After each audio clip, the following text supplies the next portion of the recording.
Hello. Hey. Hi, everybody. Hello, guys. Good morning. Wow. Even the video hasn't finished yet, and the comments are getting in. And with a very long story of from women Desiree in the Indonesian. Hello, everyone. And Yvonne, Philip, good morning. And Wim, wow. This is what we call a lab text. Would you care to translate? Yes. Yeah. Okay. Good afternoon and good morning, everybody. This is again through Google Translate. So I don't really know what I'm saying until Arjen and Simone read it. I hope that this time it's running, that this time is also will be good again. It's very interesting.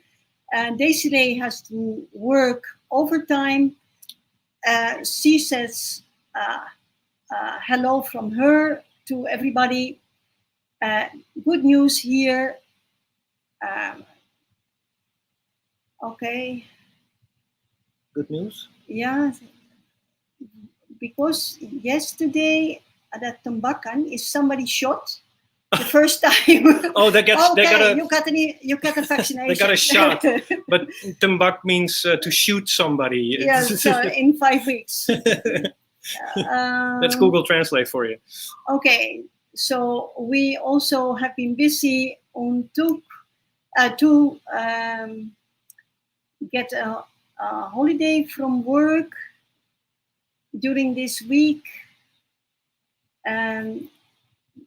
in the period, the second half of August, but we haven't received information, I think. Okay. All right. Wow, that's good news. Thank you, Wim, for making our lives very easy. Yes, thank you. Thank you. And hi, Catherine.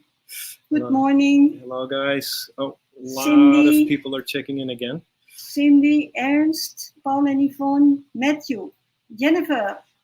Nice. Stephen. Good morning, Stephen. You're back again. And Axel is there and Jose is there. Wow. Nice crowd, guys. Definitely. Once again, let me just put this up quickly. I would like to bring to your attention our funding page. We haven't reached our target yet. And well, the truth is, of course, we could definitely use a couple of more donations. So if you can find in your heart to share the address below with friends in your diving circles, we would really, really appreciate it. And so far, thank you very much once again for all the donations. Yes, for the ones that already helped us, really, really, thank you very much.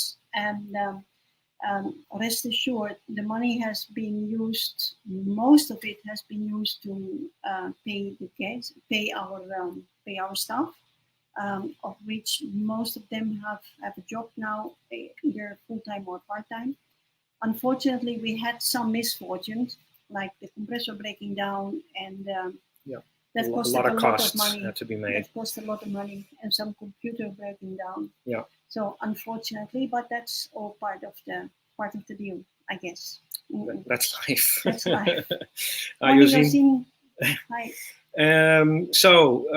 Yeah, thanks a lot for that. And then, as is my due diligence every week, please do share this stream right now before we continue. Share it with all your friends and let them know.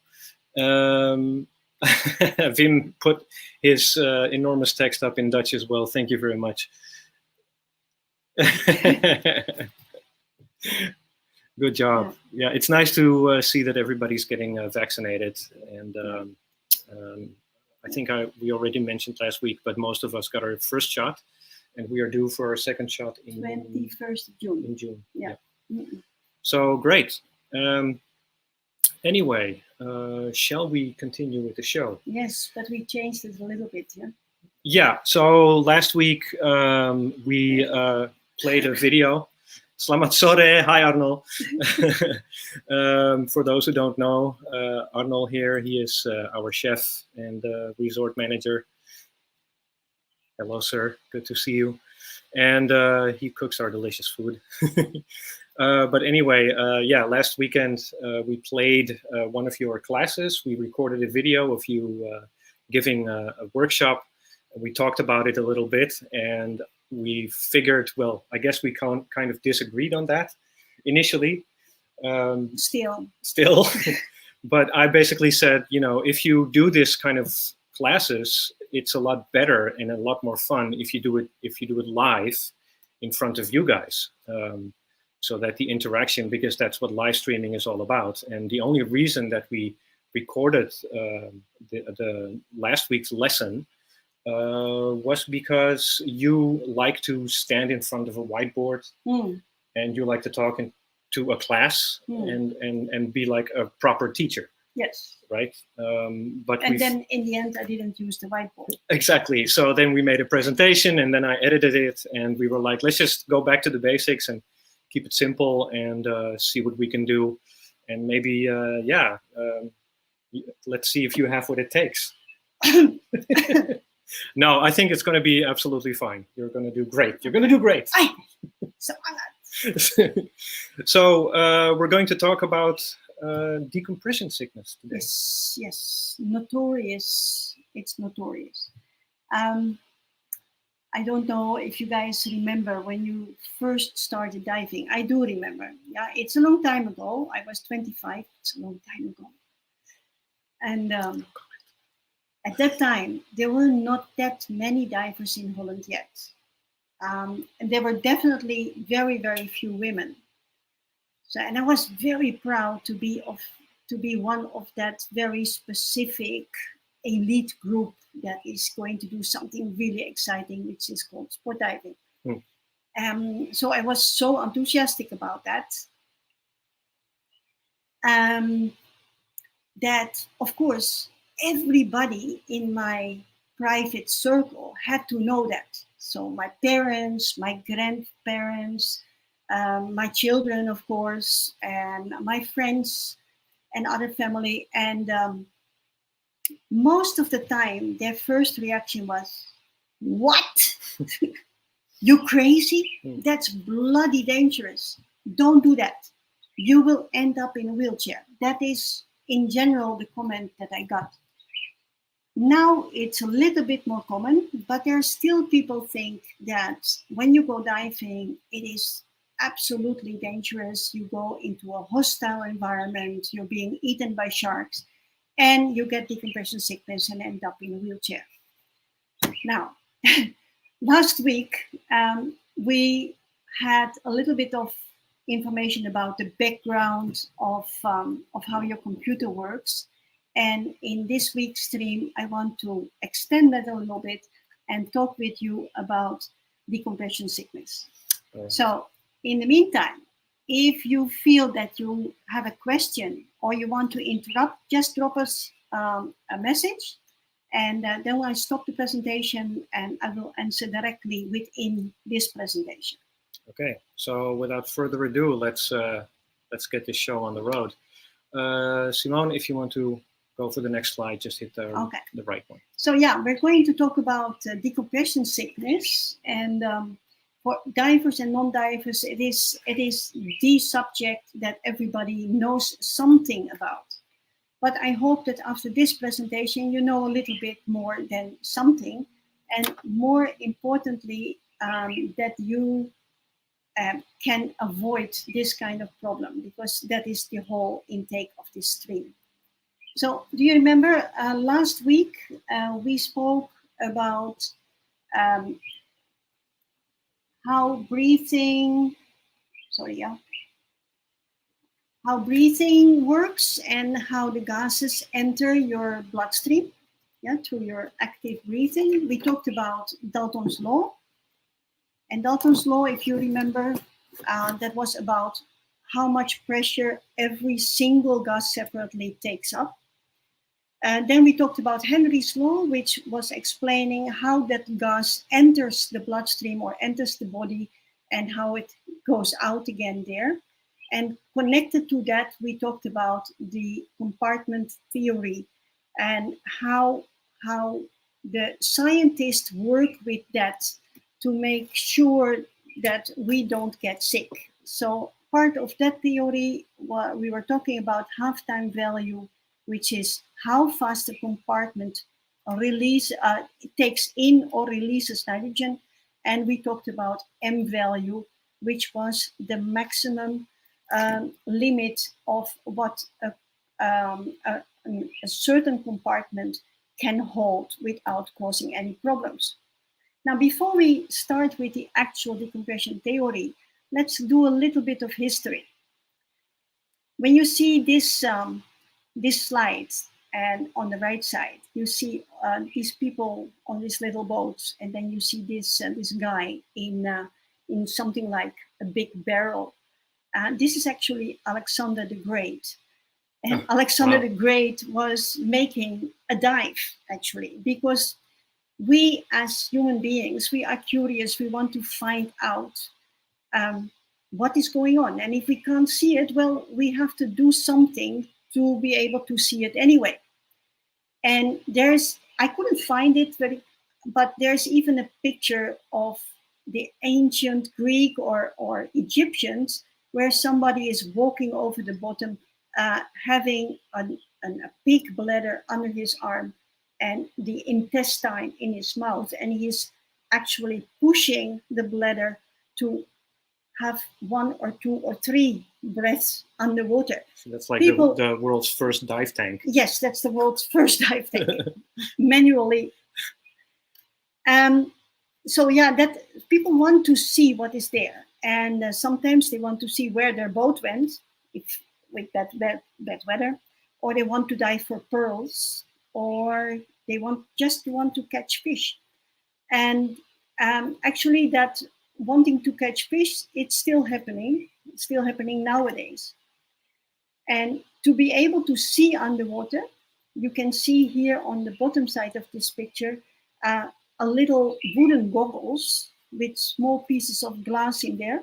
And these little goggles, these are the first dive masks ever, where people could actually see underwater. So the first dive bells, they happened around 1670, and from there on, that continued. What's a dive bell? A dive bell, you could think of it as a real bell, like what's hanging in the top of the church. Yeah. And then upside down, so the air is actually trapped inside. Mm-hmm. So when it's lowered, because of Boyle's law, the air in the bell is being compressed. Right. So the guy gets wet feet, but his head is still in air. Right. And he is breathing air. And that is very important to know. Yeah. He breathes actually air from the pressure that he is on, because that is how Boyle's law works. That's what we learned last week. Yeah. Yeah. Yeah. Exactly. So this guy, he's in that bell. He swims out. He's doing his thing, and then he swims back in the bell, takes another breath, and then swims out again. And that's how it worked. Nice. After that, we had bells with small windows, so they could have a look around, so they don't have to get wet other than their feet. And that is how that happens first. But it's also the time from around the 1670s that people that were using these bells, that they got sick, actually. And nobody actually knew why. They had no idea. Yeah. I just talked a little bit about Boyle. Now, this Robert Boyle, he was a very adventurous kind of person, and he was doing all kinds of testing. And he is actually one of the first people that noticed decompression sickness without knowing what he was seeing. So what he did, he pressurized a snake. I don't want to meet the man. It sounds horrific. Yeah. He pressurized the snake, and then he depressurized the snake, and he saw that bubbles were coming out of the eyes of the snake. Oh, that's sad. Yeah, poor snake, really. That is sad. Yeah, I don't know if it survived, but bubbles came out. He saw the bubbles. He reported that. He wrote a book about that, but he didn't really understand or know what he was seeing. And then around 1840, so imagine that is almost 200 years later, there were actually people working in pressurized mines and working with the construction of tunnels and bridges. And to keep water out, they pressurized those areas, and for bridges and tunnels, they were called caissons. And the people that were actually working in those areas, thank you, Stephen, later, yes, later, please. Working with under pressure, they stayed there because they had to work. So they stayed there for a day, for a full work day. And once they had finished their job, they just depressurized and were supposed to go home. But many of them, they felt sick. They couldn't walk anymore. They had all kinds of neurological and physical disturbances. And people started to call this a caisson disease. Around 1870s, also the first divers went down and using the hard hats, the big copper helmets. And they were professional divers. They were from the military or from the army or the Marines. And they went down to also to do a certain job. They worked on oil pipes, or they walked to an enemy ship or repaired some ships. They did all kinds of stuff there. And again, for those people, the job was the actual objective. So they didn't come up for air because they didn't have to do that. There was air pumped inside their helmet and inside their suit. So they finished their job, and once they came up to the surface, they also got caisson disease. And that was the first trigger to combine the knowledge of these people that got sick from pressurized mines and from the helmet divers. So the research actually really took off. They started to compare those cases, and they found out that once the depressurization goes very slowly, that people didn't get sick so often. And one of the first researchers that really made a breakthrough, that was Scott Haldane. Now, Scott Haldane connected the dots, and he said, well, it's probably the nitrogen, because they already knew that air consisted mainly from oxygen and nitrogen. And since oxygen is being burned, it must be the nitrogen. So he connected the dots, and he thought, okay, I'm going to try it out. So he first experimented on goats. I don't know what it is with scientists and animals, but it was not good for the goats. For science. It was also not good for the goats. But he learned a lot, and he came actually up with some schedules that combined pressure and time. He experimented that on the goats, and then it was time to experiment on people. Well, where do you get people? Where do you get those, right? In the army. And you say, okay, you and you and you are volunteer now. Yeah. So you go to 50 meters for half an hour. Okay, you cannot walk anymore. Okay, we don't do that one. Okay, let's try 50 meters, 20 minutes. Okay, only a little bit on your arm and some itchy feeling. Let's not do that either. Okay, 20 meters for 50 minutes. Oh, that went well. Oh, no problems. Okay, then we keep that one.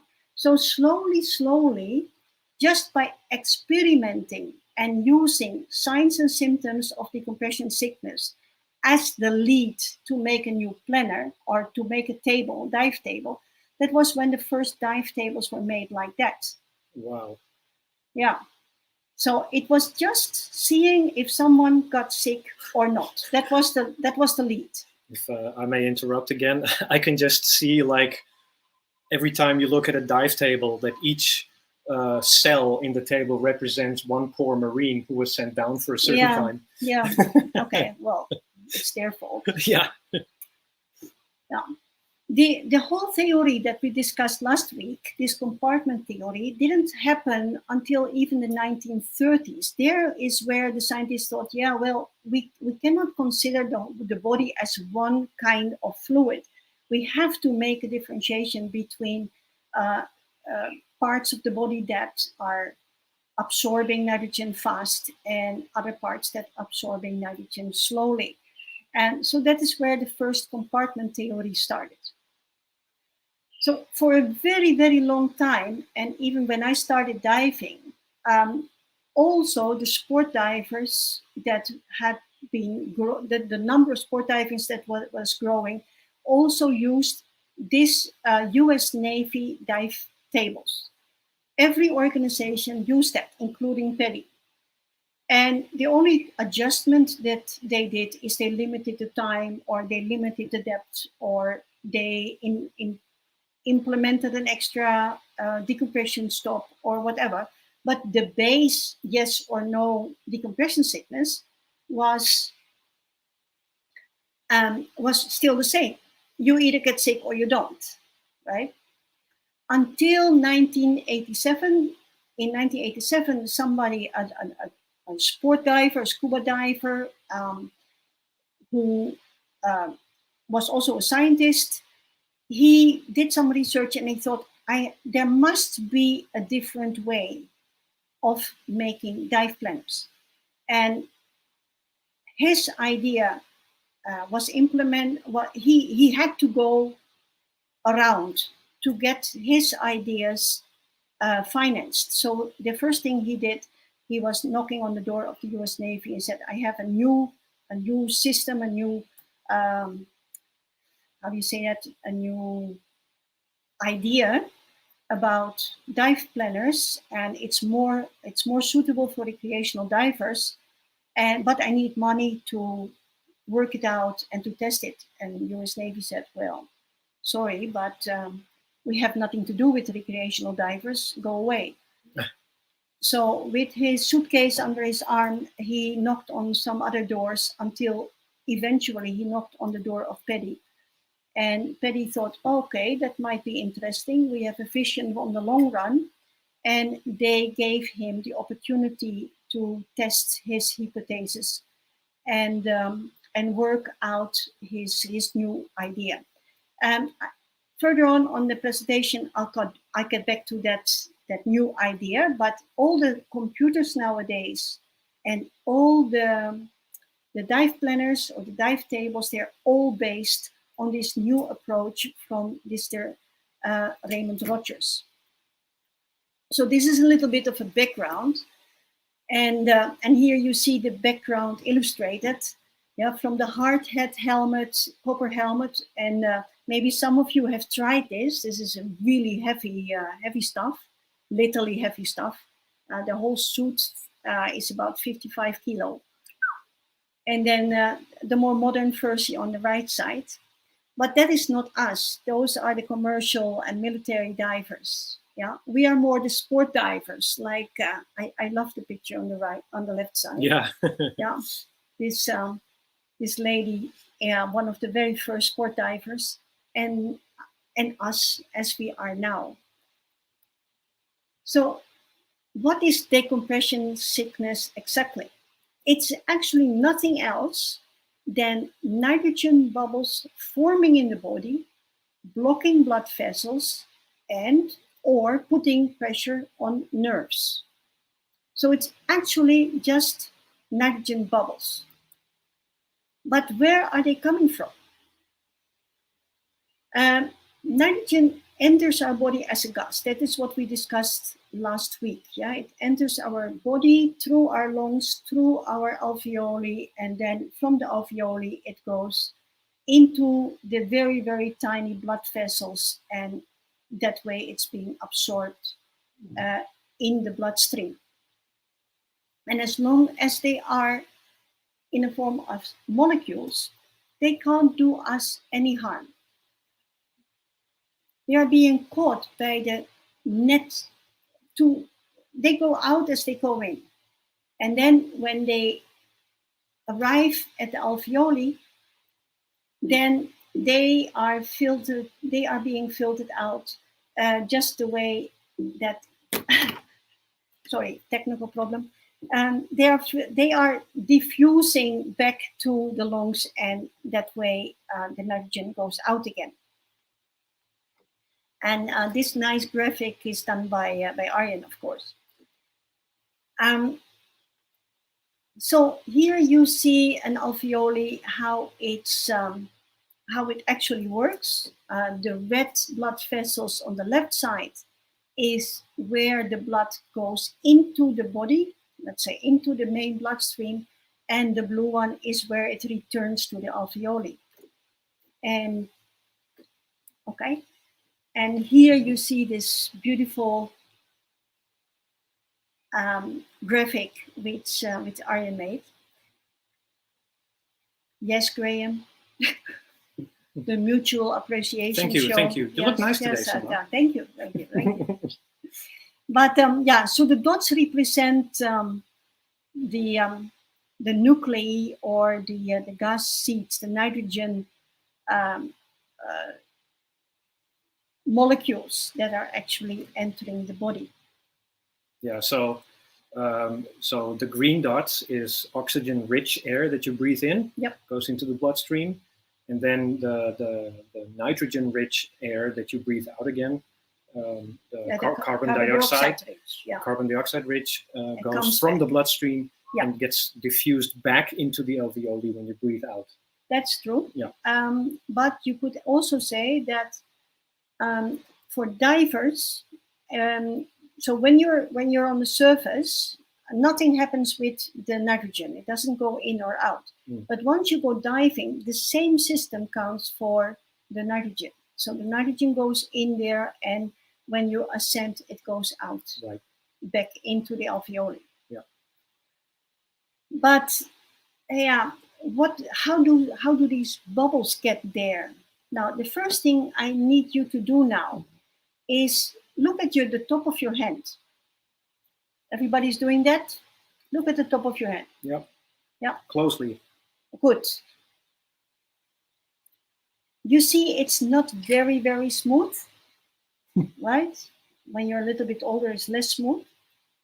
Yeah. It's full with little caves, little holes. Now, imagine after a rain shower, bubbles of water on the grass. Okay. They hang there. These bubbles are tiny, but they hang actually on those grass reeds. This works because of two forces, actually. One is the cohesion force, which means that the cohesion holds all the water molecules together, and it doesn't fall from the reed because of the adhesion force. So that makes it hang on that reed. Now, another example is a tap. So here you see the bubbles forming until it's too heavy and then it falls. Yeah, once more, it holds on, it collects itself, and then when it's getting too heavy, it falls. Now, what has this water to do with what we are talking about? We were talking about these cavities in your hand, but you don't only have them in your hand. You have them actually everywhere in your body. And here on the picture, you see a cut off picture of a blood vessel, very big blood vessel, straight from the heart. And you see that the inside of the blood vessel is not smooth. It has all these little cavities there. You see, it's not a circle. It's like a piece of lace inside. Yeah. Yeah.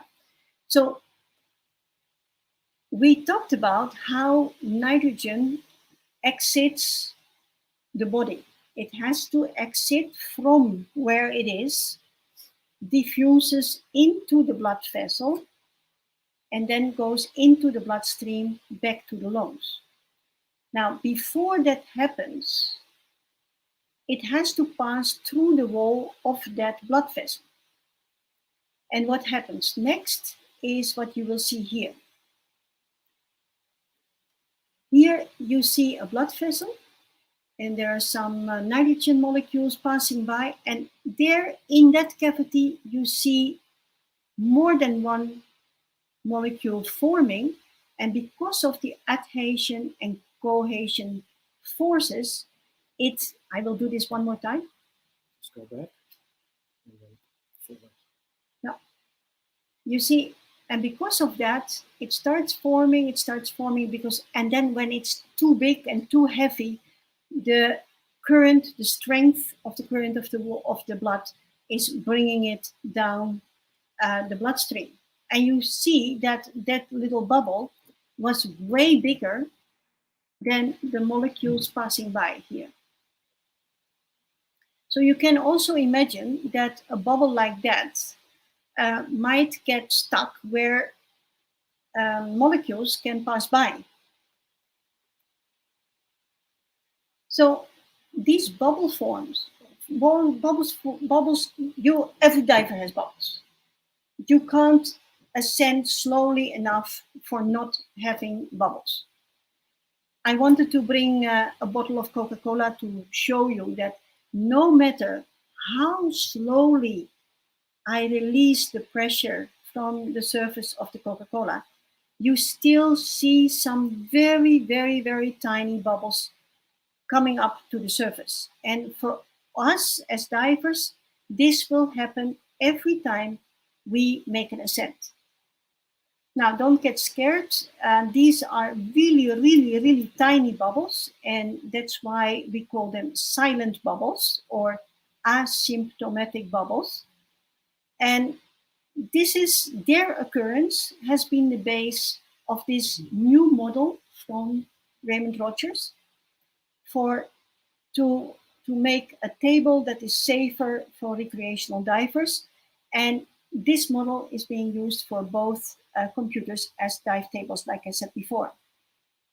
So it's very different from the old day, where you get sick or you don't get sick. Yeah, you're right on the edge. You're right on the edge. Yeah. And here, what happens here is that in this new model, the number of silent bubbles were counted. And in that table, they decided, okay, this amount of bubbles per heartbeat is safe, and this amount of bubbles is not safe anymore. And here you see how that worked. Yeah, we talked about divers that don't want to be cut up, but there are still a lot of divers that want to help with some research. They only don't want to be cut up. So what happened is that in this model from Raymond Rogers, a lot of people were involved in the testing phase, and they tested in cold water, and they tested at depth, and they tested different profiles They tested inside the recompression chamber for very long exposures. They tested on rowing machines, and after every test, people were checked up with a Doppler ultrasonic machine. And so what this sensor is doing, actually, it sends radio signals into the bloodstream. And when a bubble passes by, the sound is being reflected back to the sensor. And because of a difference in frequency, they can actually count the number of small bubbles passing by in that specific blood vessel. Now, you can already imagine that this is a limited way of testing because it can only be tested in the blood vessels and only in big blood vessels, but not in the rest of the body. So here we go again. We need to be cut up. So here in the little table underneath, you say that if they had a grade 0, there were no bubbles at all and considered safe. With less than 1 bubble per heartbeat, still safe. 1 to 5 bubbles per heartbeat was still safe. 10 to 20 bubbles per heartbeat, which is actually quite a lot, moderately unsafe, and gas bubbles more numerous than possible to count was unsafe. Now, with all the testing they have done, there was not one single case of actual decompression sickness. Huh. So even when this grade number 4 was reached, the test cases were still not having decompression sickness. So in reality, we have now a compartment theory and we have a new testing system. But how does that relate to us as divers? Now, before we go into there, I want to show you one more slide. This is an X-ray inside a blood vessel in one of the big veins. And you see that here, you see there were a count of 16 little bubbles in this blood vessel. Well, that's quite impressive, I think. Wow. Yeah. So, like I said, these tiny bubbles, they occur on an ascent. Yeah, they're silent bubbles and they happen on an ascent. But the faster you ascend, the more of those bubbles will occur. If you have a bottle of Coca-Cola, you can test it by yourself. You don't shake it, just leave it on the table, but just open it quickly. If you have 2 bottles, even better. One you open really extremely slowly, and the other one you open very fast. And then you immediately see what I mean. Yeah? In the first instance, you see very few small bubbles going to the surface. In the second one, considerably more. Now, you can also imagine that if 2 bubbles meet each other, that they think, that's nice, I have a friend, let's get together. And the more silent bubbles meet each other, the closer they get. And more silent bubbles together might form a bubble that is not so silent anymore. Right. So the moral of the story is always open your Coca-Cola very slowly. But and don't shake it. And don't shake it. No. Now, I come back to the shaking later. Yeah. Okay. Now, before we go to the next slide, just a little bit extra information. We have 3 different kind of blood vessels. You might know that already, but if not, I go over it very quickly. We have arteries, which are strong blood vessels that have to take all the pressure that the heart's put on it. These are the blood vessels that come straight out of the heart. And then they split up until they end up in the smallest blood vessels we have, and those are called capillaries. And the capillaries, that is where the intake and output of gases take place. Everywhere, in the lungs, but also everywhere else in the body. And the smallest blood vessels there are immediately under our skin. Then after the exchange of oxygen, carbon dioxide has taken place, the little capillaries, they collect themselves again and they turn into veins, and the venal blood goes back to the heart to be pumped around. Now, you can imagine that if a bubble or a few of those tiny silent bubbles get together and form a little bit bigger bubble, that they might get stuck somewhere. And if they get stuck, then they might break some blood vessels that are straight under the skin. If you ever hurt yourself, you bump into the wall or the table, you get a bruise, you get blue spots. These are very tiny capillaries that are broken, and the blood runs free out of the capillaries. So a similar thing can happen with these tiny nitrogen bubbles that break actually the capillary. And here you see two pictures I found on the internet of what we call skin bends, or actually it's a decompression sickness, but very light. And it includes murmuring, which you see on the left side, and bruising actually. For women, this happens usually on the belly and on the inside of the thigh. The left side is a guy. Yeah. What you do see on both pictures, these are not skinny people. Yeah, they have a little bit of meat. Yeah. Slightly chubby. Okay. So this is actually what happens. So the silent bubbles, or the not so silent bubbles anymore, they can break the smallest capillary, but it becomes actually more serious if a bubble actually gets stuck.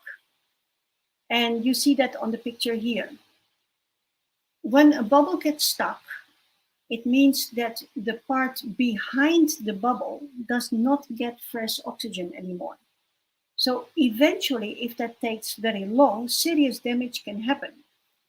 Imagine this happens in your brain, for instance. Then a part of the brain doesn't get oxygen and will slowly die. If this happens pushing on nerves, then the nerves don't get fed with oxygen and can be damaged. So that is a pretty serious situation. And this is what we call the bends, actually, pain only. And we can see that by people rubbing their joints, for instance, because a bubble is disturbing the movement. It's inside the joint. The bubbles are inside the joint from elbows or knees or hips, everywhere where the body moves a lot. Yeah. So if I would give a presentation underwater, I would probably get bent in my elbows because I teach like an Italian. I'm continuously moving my hands, even if you don't see it, right? But coming back to our shaking bottle of Coca-Cola, it does make sense, because if you put your bottle of Coca-Cola 2 times on the table and you shake it a little bit and then you open it, you immediately see that there will be more bubble forming. And when there's more bubble forming, then more bubbles will come together and the chance that it got stuck somewhere will be higher. And then we have our computer, and of course we don't get decompression sickness because we're careful divers, but there are always contributing factors as well. And most of you know that 2 years back, in Meters, 1.5 years back, almost 2 years, wow, I got an accident and I broke my leg and I got surgery twice, which means that I have a lot of scarring on my leg. And this can be a contributing factor to getting decompression sickness. So after that event, I'm a lot more careful, like getting close to limits, because the circulatory system, the circulatory around the scarring tissue is different and is less than what it's supposed to be. So this is under other circumstances, it's a contributing factor. Another thing that can contribute to decompression sickness is, I called it floating particles, floating fat particles. If you have high cholesterol, then it could happen that small pieces of that fat build up inside your blood vessels breaks off. And this is an invitation for tiny bubbles to get stuck on that fat particle, and it becomes actually a bigger unit, which can get stuck in this blood, in this circulatory system. The same thing for blood clots or other things that can float around in your blood vessels, in your bloodstream. Wow. Now, excessive moving or a massage or going out to the sauna after a critical dive can also create more silent bubbles. How does that work? It's called it has to do with something that is called kinetic energy. Last week, I explained that for your imagination only, imagine a fluid as marbles, small balls, and the nitrogen or the gas as small grains of sand. And these grains of sand, they can fit in between those balls. Now, every molecule has their own energy, and this energy makes the molecule move. Yeah, it moves. So the release of nitrogen is based on how much those molecules move. If they move harder, faster, they bounce more, and more nitrogen has the chance to move out of the fluid and get into the bloodstream. So if you are moving a lot, yeah, think of the Coca-Cola, or you have a massage. Well, this is to open your circulatory system, right? Or you go to the sauna, heat also increases the kinetic energy. More silent bubbles can come out of the solution. And when there are more silent bubbles, they meet each other and they might create another kind of bubble. So that is also a contributing factor. So be careful. Don't go running after a dive.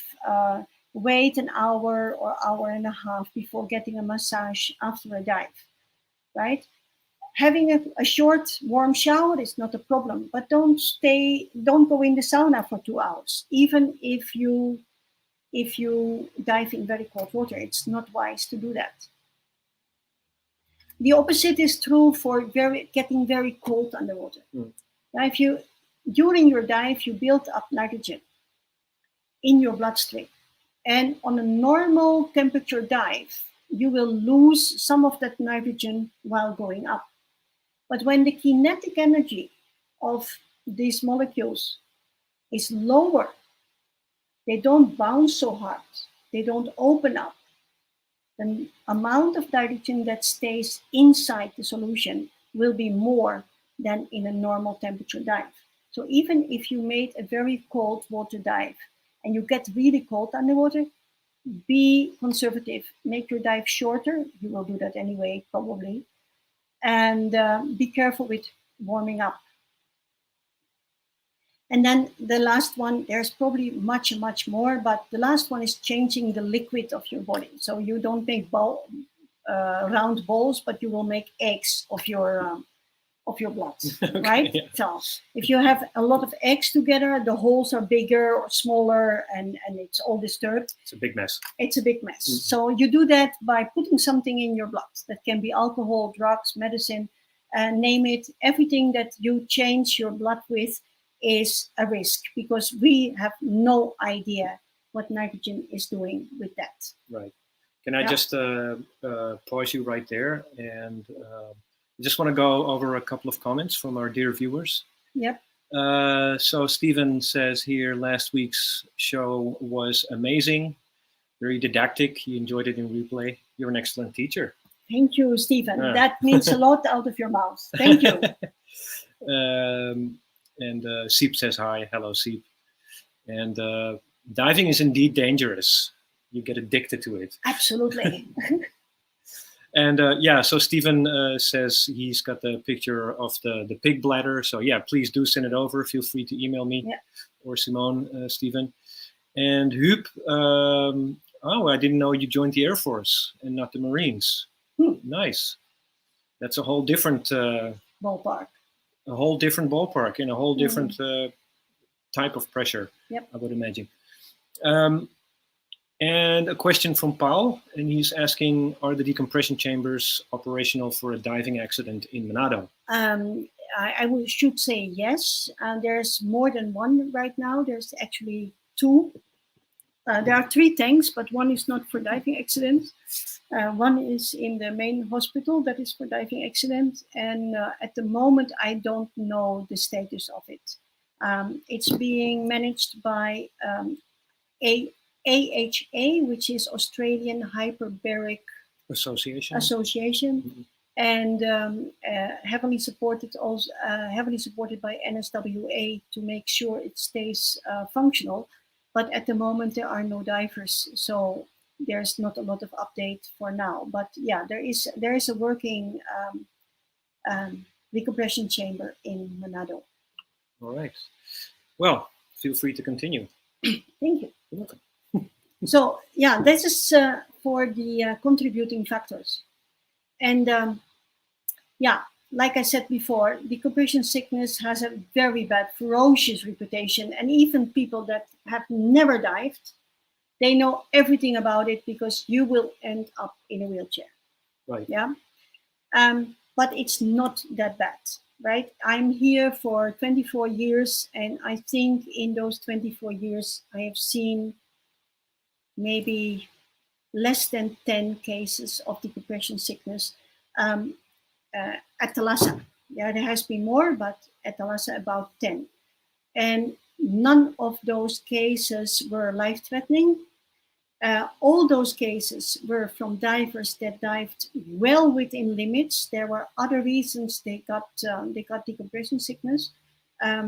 Just to mention one that was, a Russian lady, a pretty chubby Russian lady, and I was diving with her. We didn't dive deeper than 17 meters, just an hour. There was really nothing going on that dive. And she ended up with a severe case of skin bends. And I was absolutely flabbergasted. And I asked her to, when she went home, to have it checked out and let me know. She did, and she told me that she was on very heavy medicines because she wanted to get pregnant. So she was on fertility medicine, which changed her circulatory system. Another 2 cases were cases of PFOs. So these are, like I said from last week already, there's a lot of things we don't know, and they're still researching. So we have to be aware of that. But we don't have to be too scared, because some cases can be very, very severe, can be very, very serious. And I know from 2 cases that were really, really bad. Even inside all the limits, people got handicapped. This is very bad. It didn't happen in our resort, but it happened somewhere else. But in general, there is not a big urgency. We can just relax, no stress. Take pure oxygen, because symptoms of decompression sickness usually occur 1 to 72 hours later after the dive. And it just, once the first symptoms appear, then very slowly it might get worse, but it's nothing that that a good treatment can't help. So yeah, just for your information, the first aid procedures. First of all, we will make sure, of course, that the patient has is breathing and has a heartbeat and doesn't have shock and all these kind of things other than that. And then we treat with pure oxygen. Now, the pure oxygen does not help to relieve the symptoms. Please remember that. Yeah, oxygen, pure oxygen in case of a decompression sickness has a complete different function. It helps the remaining nitrogen gas, not the bubbles, the remaining nitrogen molecules to dissolve faster. You remember Dalton's law, you need a partial pressure difference. So when you inhale pure oxygen and there's no nitrogen there, the difference in nitrogen pressure between the lungs and the blood becomes bigger, and the gas can diffuse back to the lungs much easier and much faster. So that is why we give oxygen to a case of decompression sickness. And then after we have given oxygen, then we arrange for the patient to get to the recompression chamber. Now, just a short reminder, I'm sure everybody knows a recompression chamber is like a big dive tank. It has some extra doors there. It's airtight, and you have them in different sizes. You have one, there's only one person can lay inside. You have one where one can lay down and the other ones can sit. You have very big ones where a whole team can be recompressed in at the same time. So but the system is the same. So the patient goes inside, and then the tender is increasing the pressure. So you're making actually a dry dive. So you really have to equalize, actually. Mm. You want to bring your computer, that's allowed, but you have to put it in a glass of water. If not, it will break. Yeah. So don't try that. She speaks from experience. Yeah. And then the doctor, the hyperbaric doctor, he has special tables in which patients are being treated and go back from pressure to the surface using alteration of oxygen and air. So depending on the symptoms, the signs and symptoms of the patient, they are using table 3, table 4, or other tables.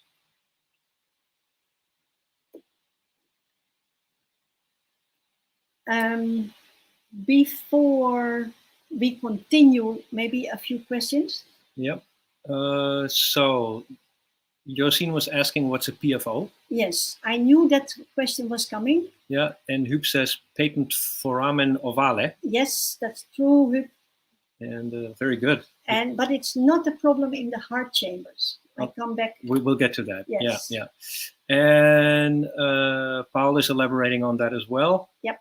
And so, Paul is correct. Paul is correct. Yeah. What about, Stephen asked, what about in-water recompression when it's impossible to get a patient quickly enough to a recompression chamber? Okay. Like I said, Stephen, you and me, we are all divers, and the ideas have changed in the past 40 years or 50 years even. Like I said just now, decompression sickness occurs a couple of hours after a dive. That most of the time it's more than 1 hour, 2 hours, or even 5 to 6 hours after a dive. You will not put someone that, like if it happens here, for instance, yeah, that happened a couple of times. I'm getting a phone call at 8 o'clock in the evening or 9 o'clock in the evening. This guest have this and this symptoms. Can you come by? So I go there. It's 9 o'clock in the evening, and there is a skin rash and a little bit pain in the knees. And what do you think? I should put them back in their dive suit with a tank, and then in the dark, in the water, going to 18 meters minimum, to stay there for 4 hours, for 4 hours and 20 minutes for a recompression schedule. Now you can already hear that is absolutely not doable. And like I said, the symptoms, signs and symptoms of decompression sickness, they occur gradually. They go very, very slow. And usually there is enough time to get someone in towards a chamber. Problems are when you're on a liverboard in a very remote area, and that is why it's always good to have, for instance, a den insurance, um, and to check with the liverboard if they have an emergency plan standby. Because in worst case scenarios, people are being picked up by helicopters and transported to decompression chambers. And sometimes then just advises to give this person a lot of oxygen, keep them on oxygen, and very often the symptoms disappear by itself as well. So yeah, no in water decompression. Very clear. Mm. All right, back to the rest of the presentation. Yeah. So everything sounds very, very scary, right? Because we all have our symptoms, our extra conditions that invite for more risk on decompression sickness. But but we still dive. We dive a lot, and we love it actually. Yep. I wouldn't know what to do with my life if I couldn't dive. So why we do that? Because we trust our computers to keep us safe. Here you see a whole bunch. These seem to be the best computers from the test 2021. So you haven't bought one yet. Do your research. Computers work with multiple compartments, like we discussed last week, and it does the job much better than we can do. Yeah, in the old days we had to have a depth gauge, we had to have a watch, we had to have a planner and piece of paper to calculate everything. These computers, they do everything for us actually. How much nitrogen we take in, how much we lose during the ascent, how much we lose during a surface interval, how much time we have for the next dive, and it does that in very small increments of at least of 10 centimeters. Yeah.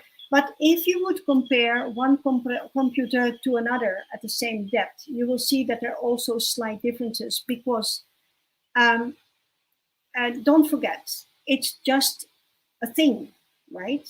It's just made by people. So although it gives you all this information, it tells you when to stop, when to make a safety stop, when to make a deco stop. These are the limitations. Because can your computer see who you are? No, it cannot. Can it see if you are a bit overweight, a bit more fat tissue than average? Can it see how old you are and how your circulatory system works? Are you a man or a woman? This machine doesn't see that, right? Do you have a medical condition called patent foramen ovale or PFO? And here we go. So Huub said patent foramen ovale is a problem in the heart chambers. That is not correct completely. The word is definitely patent foramen ovale, but it is like Paul said, it is a small heart defect. In an unborn baby, the small circulatory system is not working yet because the baby doesn't have to use its lungs. So it gets the oxygen from the mother. So there is in the heart, between the two heart halves, there is a shortcut. And there's a small door between the two heart halves. So normally, from one side of the heart, it goes to the lungs and then goes to the other side of the heart. But in this case, it goes directly to the other side of the heart without passing the lungs. That works perfectly for an unborn baby. But as soon as the baby is born, it should have a clap on the bum. And then what it does that, it takes a deep breath, it starts to cry. Yeah. And by crying, it puts pressure on the heart. And when everything goes perfectly well, this pressure pushes that door in between the two heart halves closed. Now, that is the perfect scenario. 7 out of 10 people. Yeah, I'm not overdoing it. 7 out of 10 people, the door is not 100% closed, right? Wow, 7 out of 10. That is quite a lot. Wow. So from everybody that is watching now, some of you have a slightly open door between the two heart halves, and that is okay. It's no problem at all. It's even such a small problem that even serious dive, how do you call it? If you go, examination, yeah. Very serious dive examinations, they don't test on PFOs. PFOs become a problem when the door is open wide, because in the beginning of this presentation, you saw that these tiny, tiny, tiny silent bubbles, they pass through the lungs to be caught by the net of the alveoli. But when the door is open between the two heart halves, then some of that blood and some of these silent bubbles, they move directly to the other side of the blood, to the other side of the heart. And from that part of the heart, it splits up towards the brain and towards the rest of the body. Yeah. And then you get bubbles into your arterial blood, which can be dangerous, can be dangerous. Yeah. So if people have a very serious PFO, then it doesn't mean they cannot dive anymore, but they have to be really, really cautious, diving with nitrox, limited depths, these kind of things, or they can have it lasered, they can have it closed, and then the problem is finished. But that is a PFO, and it is, in many cases, it's the reason to get an unexplained decompression sickness.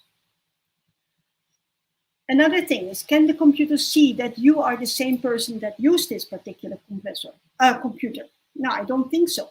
Or that you had a party last night, or you feel sick or out of shape, or that you got really cold. Are you taking medicine? And all these questions I can answer with a very simple no, it cannot. This computer is just a plastic box with electronic chips.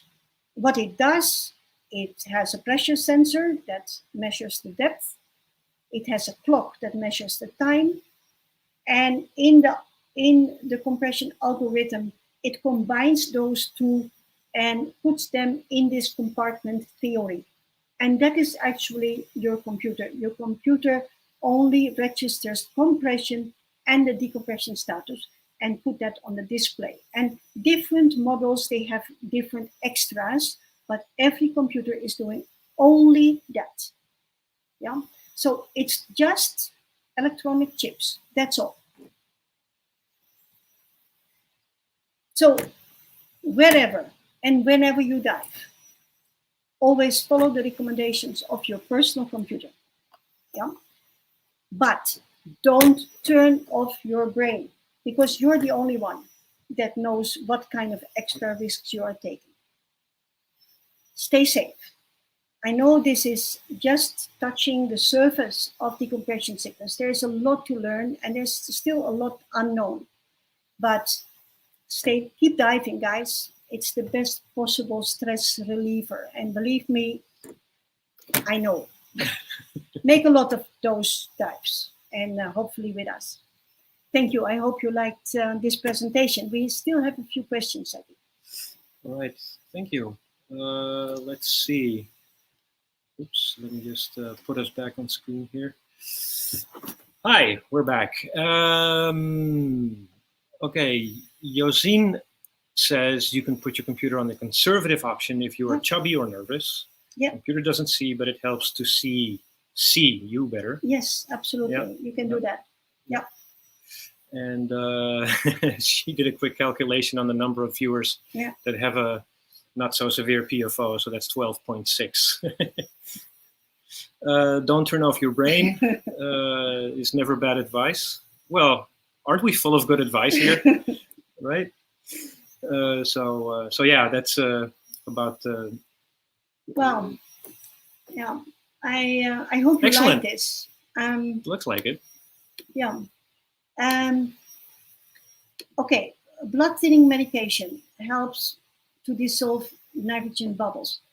There is still not a lot of known about that, Ernst. There is a little bit of gossip, which gossip that I believe is that real aspirin helps to make the blood run faster. So if you have a lot of nitrogen in your blood, it will get faster to the lungs. So it helps to dissipate, dissolve it.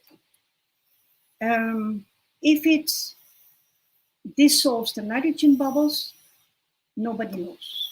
So unfortunately, I cannot answer that. It's not an official statement, actually. All right. Thank you very much, Sue. I like that. Well, that's it for another show. Yeah, yeah. And when you like this, if you like this, would you? Well, hang on. Okay. Steven says you should try and become a scuba instructor. Oh my God, I'm already old. Just trying to change now, Steven. I mean, why not? I mean, why not? Guys, would you? Oops. Would you guys like to have another session like this and then one about ears? If you think that would be interesting, then just let me know now. Just 1, 2, 3, yes, put it in. Yeah, I think most what I'm seeing from the comments, it's yeah, very educational. Matthew says yes, he screams. Okay, ears. So we're going to take a look at ears. Yeah. There's a lot because, well, being in this business for a very long time, I've seen a lot of people with a lot of ear problems, and it's nice to know a little bit more about it. So first of all, to avoid it, and secondly, if it happens to you, what can you do? And maybe some, you're on holiday, you're on a dive holiday, and you spend a lot of money on that. And then you cannot dive because you cannot equalize. Yeah, that's right? not good. That's really not good. So few tips and tricks, not all legal for legal? Not legal, no, not legal. No. But I'm still going to share it with you. Okay. So maybe it will help you. Whether you use it or not, that's your decision. So. All right. I'm looking forward to that actually already. Okay. So once again, thank you very much, everyone. And thank you, Simone, for another lovely presentation. So funny, this guy. Thank you, Simone, for another lovely. Yeah, you're welcome. You're welcome. Yeah. And best of luck for everyone getting your vaccinations. And just before we go, Wim wants to know if there is any news for reopening. Well, the immortal question. Hey, anyone? Yeah, what shall I say? Okay, the first flight, as I told you last week, is planned on 28th of May out of Singapore. But 2 days ago, we got another information from Singapore Airlines that Singapore is on partial lockdown again because of an increase in COVID cases. So it's very likely that that flight will be canceled as well. Mm-hmm. And besides that, we met somebody from Sydney actually, who had to come back, had to go to Manado because of a family matter. And she was sitting with 8 people in a very big airplane. Yeah. So looking at it from a business standpoint, I don't put my hopes up too much that is everything will happen on anytime soon. We keep our fingers crossed for the last quarter of the year, maybe hopefully starting September, October, November. But yeah, there is really not a sensible thing I can say about And we've it. been saying this for a whole year now, right? A whole year, yeah. We've been over and over because, yeah, obviously we get this question a lot.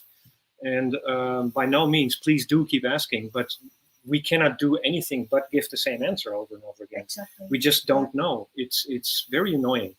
Yeah. And I know it's annoying for everyone, but at least the vaccinations are going underway. At least something is happening. Yeah.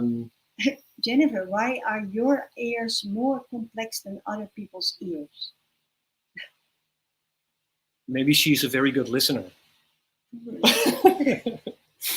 And hi, Martin Chariot.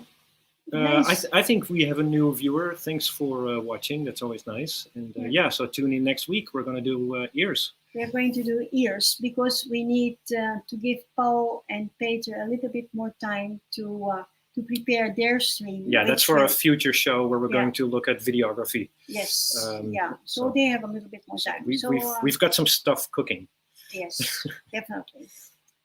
And look at the time. I mean, this was one of the longest streams in the past weeks. No, the longest one was when we sank Talassa 9. Oh, I don't want to think about that. Why? one. Why not? Well, that was the longest. Anyway, oh, and Jennifer says, I was told by a doctor that my ears are too small for being able to dive. Well, there you are. Huh? Too small. Okay, we'll talk about that next week. Yeah. Please prepare your questions for next week's class when we return in Simone's class here. Anyway, we wish you a great weekend, everyone, and take care of yourselves. Bye-bye. Bye-bye. See you.